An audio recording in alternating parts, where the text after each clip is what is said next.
Hi, welcome to the beginning of the end. If this is the beginning of the episode, it's not the end. So this is the beginning of the end because eventually we'll get to the end. Now, if that's all confusing to you, it's probably confusing to me as well. But what this is a series where we're looking at things that are asking the question, are we moving into the end times and what do we need to know? Now, I'll be honest with you, some of the things that we're going to look at in the next couple episodes are things that we have covered at other times and other ways in some of our other series that we've got. So in some ways, if you've been with us a while or you watch some of the other episodes or you listen to our teaching here at the church at 434, there might be a little bit of a repeat here. And so consider this a review. If it's brand new material to you, then fantastic. This is something that you can use to jumpstart your faith and also maybe remind you of the fact that God is in control, especially as we move into what would be the end times.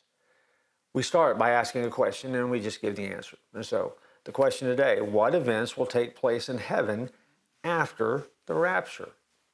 Okay, so the rapture is when the church is taken out. What's taking place in heaven? If you're a follower of Jesus, the rapture occurs, you're in heaven, and the heavenlies with him, what is happening? Well, after the rapture, we'll come before the judgment seat of Christ one by one. The judgment seat is not about whether you're going to enter heaven or not. Remember that.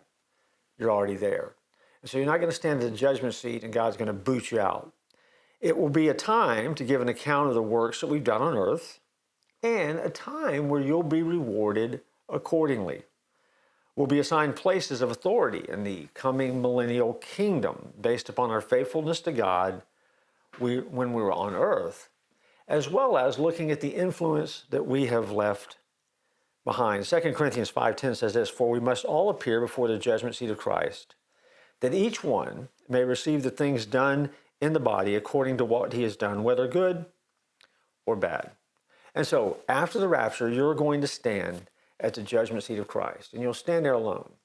Now, should you be nervous about what other people think? No, because they're going to be consumed with the fact that they're in heaven, they're in Christ's presence, and they're not worried about you, and they're not thinking bad about you, because now all of a sudden we have changed. All of that kind of thought about what will others think and what will they know, that's not going to happen.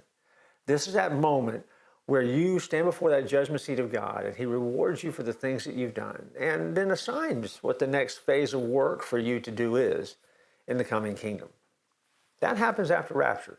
So you don't kick back and lean back on the cloud and snooze and take a nap. That's not going to happen. You don't doze your way through eternity. That's not going to happen. It is that first step of getting ready to get to work.